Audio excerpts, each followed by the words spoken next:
Vous allez même commencer à réveiller votre réveil avant même que votre réveil ne vous réveille. Revolution. Bonjour chers aigles, bonjour chers amis révolutionnaires et bienvenue dans ce nouveau numéro de la Minute de Motivation, toujours avec votre serviteur Coach Prosper. Et aujourd'hui nous allons encore parler du temps. Depuis la fin de l'année passée, j'avais un challenge personnel, celui de me réveiller chaque jour à 4 heures du matin et de commencer ma journée. Et aujourd'hui j'invite beaucoup de personnes à le faire et il y a une question qui revient à chaque fois. Pourquoi 4 heures du matin? Et qu'est-ce qu'on fait quand on se réveille à 4 heures? Qu'est-ce qu'on peut faire? Il y en a qui se lèvent et qui après retournent au lit. Il y en a d'autres qui n'arrivent pas à le faire. Il y en a d'autres qui se disent mais à quoi bon le faire en tant que tel? Nous avions parlé un peu de l'importance de bien gérer son temps, son énergie et son argent. C'est un peu une continuité en fait. Quand on parle du temps, aujourd'hui, nous tous, nous en avons 24 heures. Le monde entier a 24 heures. Ceux qui réussissent ont 24 heures. Ceux qui n'y arrivent pas non plus ont 24 heures.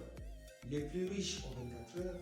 Les plus pauvres aussi ont 24 heures pour une journée. Maintenant, comment est-ce qu'on arrive à gérer ces 24 heures?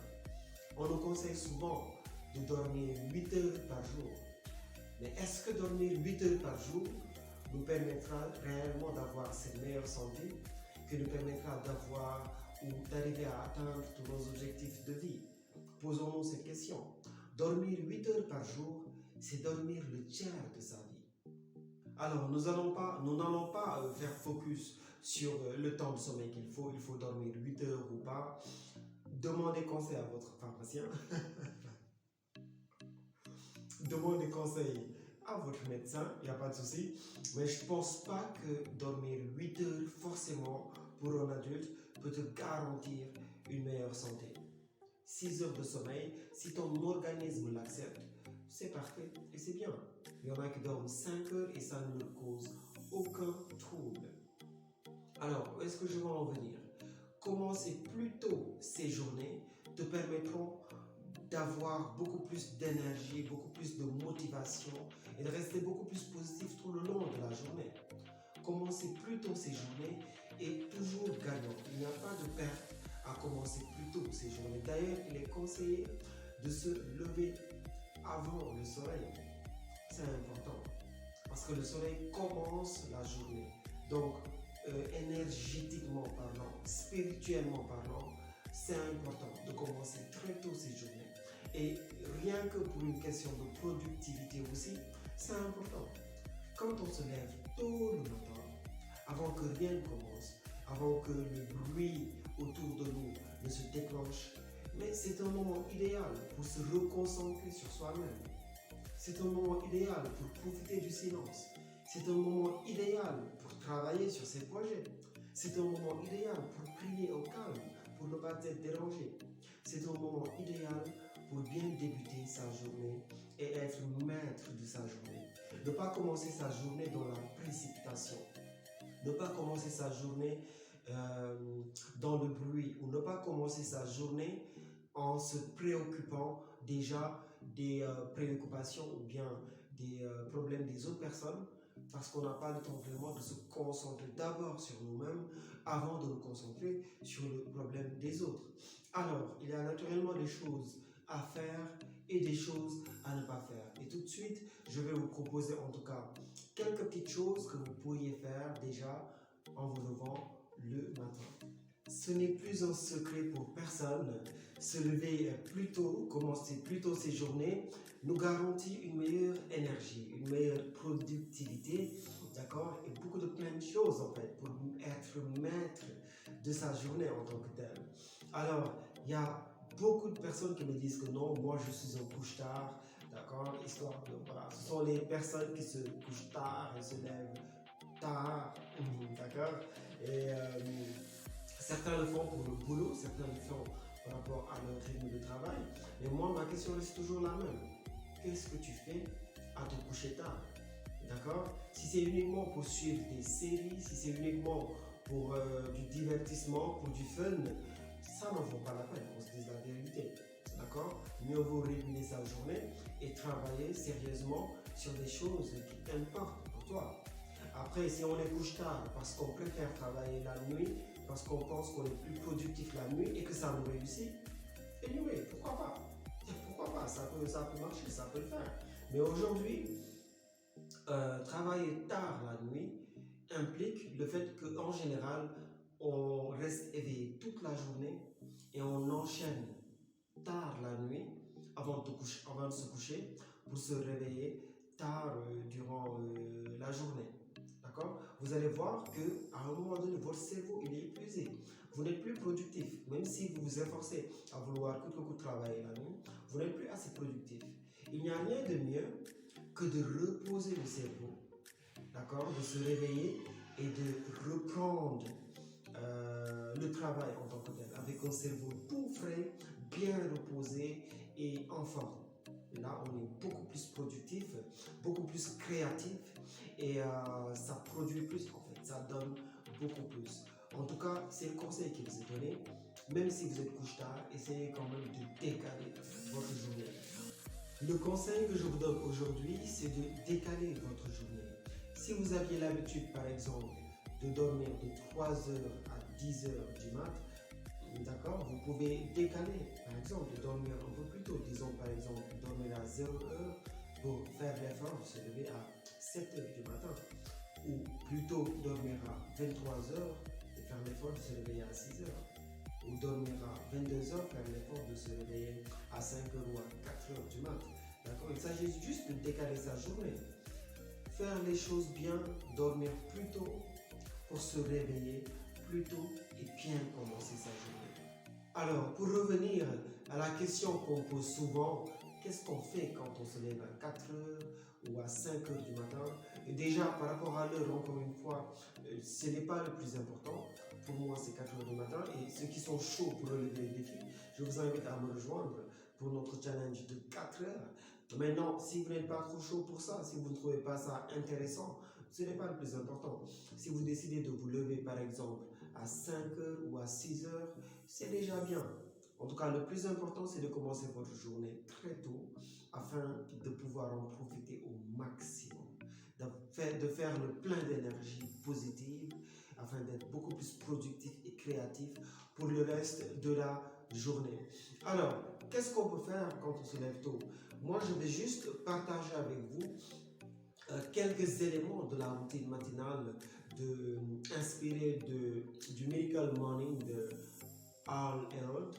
Voilà, donc je vais partager avec vous juste les lifesavers qu'il a partagé dans son livre. Et peut-être que ça pourra vous inspirer à créer votre propre routine et à trouver peut-être des éléments ou des activités à faire le matin avant de débuter votre journée. Ou plutôt pour débuter, pour bien démarrer votre journée. Gardez à l'esprit que votre situation dépend de l'être que vous étiez, mais que l'orientation que vous prenez dépend entièrement de l'individu que vous souhaitez devenir à partir de maintenant. On y va avec les lifesavers. C'est S comme silence. Donc commencez votre journée dès le réveil avec le silence.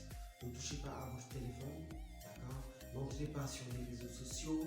Ne faites rien qui puisse perturber votre conscience et vous ramener à toutes les habitudes, voilà, à tout ce que vous êtes habitué à penser, à réfléchir, au stress, à la pression ou à quoi que ce soit.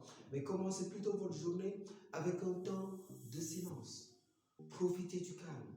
Prenez le temps de repenser à vous, à votre vie et de méditer un tout petit peu sur vos objectifs. Cela pourrait vous aider et vous permettre de vous reconcentrer sur vous-même. Donc prenez ce moment de silence avec vous-même et profitez de vous avant que le monde ne se réveille.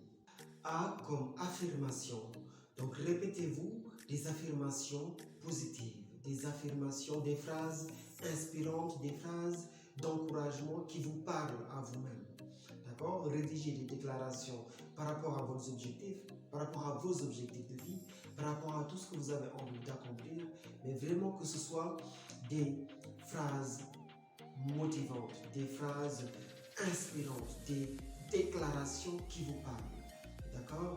Et répétez-les pendant 5 à 10 minutes pour vous mettre vraiment dans le mood, vous donner assez de motivation et assez d'inspiration, assez de force pour débuter cette belle journée en toute positivité.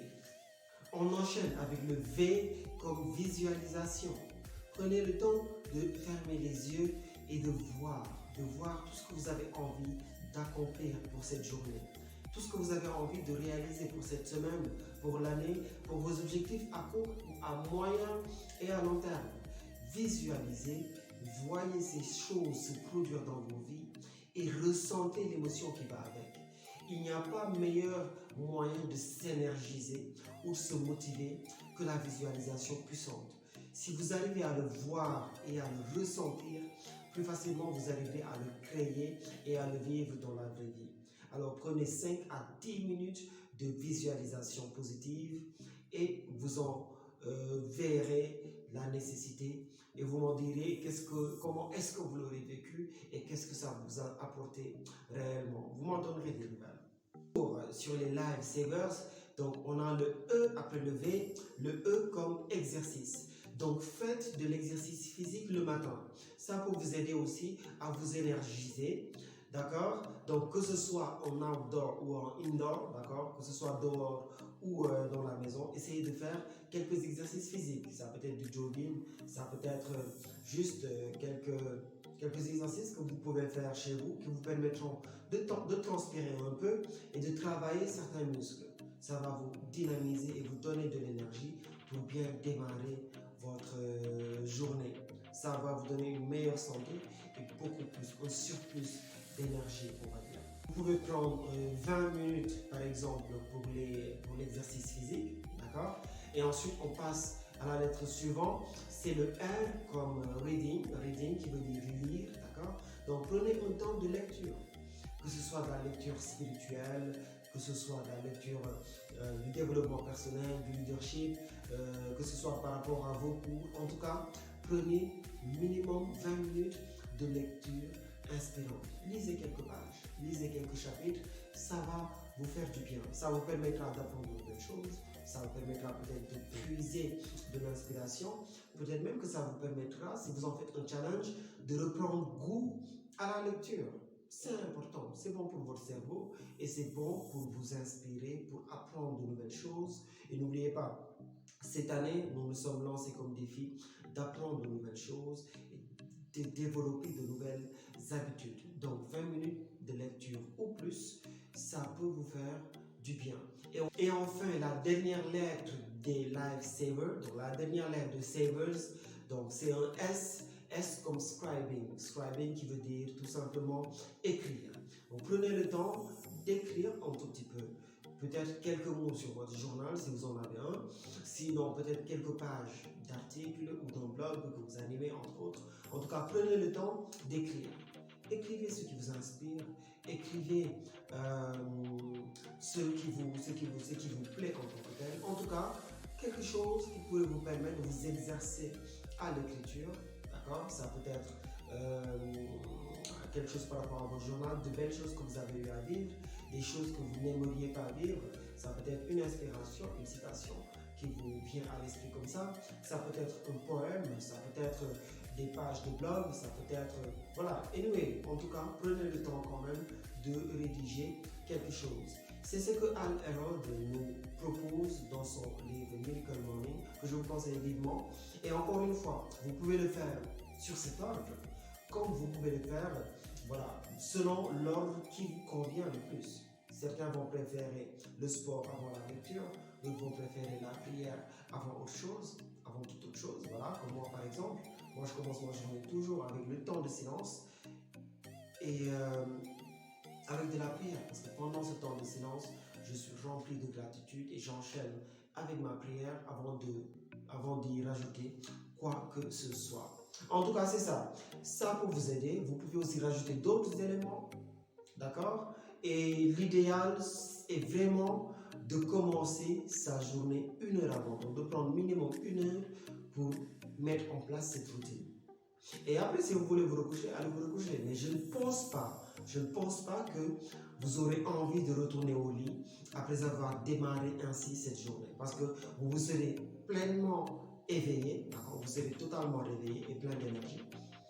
vous aurez juste envie de continuer et puis de profiter au maximum de la journée. Voilà, donc c'était ce que j'avais à partager avec vous concernant la routine matinale. Sachez que comme tout défi, ce ne sera pas facile. C'est la raison pour laquelle d'ailleurs on parle de challenge, on parle de défi. Donc ça demande des sacrifices, ça demande de l'effort. D'accord? Donc aujourd'hui, ce ne sera pas facile du tout. Disons que si vous n'avez pas l'habitude de vous réveiller tôt, ce ne sera pas facile. Votre organisme ne va pas s'y habituer dès le départ.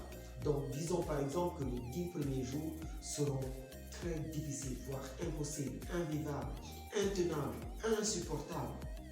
Mais si vous vous disciplinez, rappelez-vous ce que je vous avais dit par rapport à la discipline, si vous vous disciplinez, vous allez commencer à y arriver.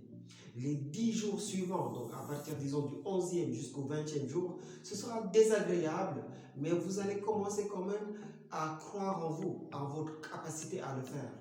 Et les 10 derniers jours, disons du 21e jour au 30e jour, là, ça va commencer à être une habitude. Ça va commencer à être naturel. Vous allez même commencer à réveiller votre réveil avant même que votre réveil ne vous réveille. Et c'est là la magie de la chose.